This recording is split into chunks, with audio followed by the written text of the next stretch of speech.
А това, което сега в момента се случва в Европа или в Европейския съюз, показва една много тревожна картина.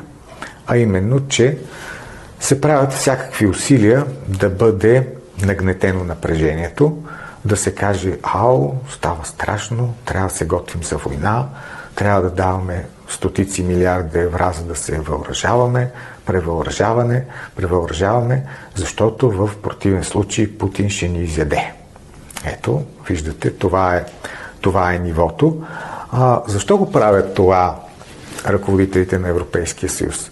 Дали те вярват в тази руска заплаха и сега с тия дронове, тия дронове, дето паднали в Полша, страшна паника, страшна мъка, сега ще въоръжаваме и мобилизираме. 22 година, ако си спомняте, падна една ракета в Полша и уби 2 души. И се оказа, че тази ракета е украинска, макар че първоначално твърдяха, че е руска. Тогава защо не задействаха член 5 от НАТО? Нали? Имаше жертви тогава, докато сега и една кокошка не пострада при падналите дромове, но пак голям шаш, голяма паника.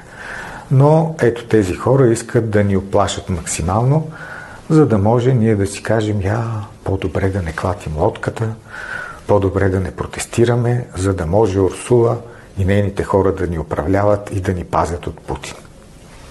А те всъщност не ни пазят от Путин.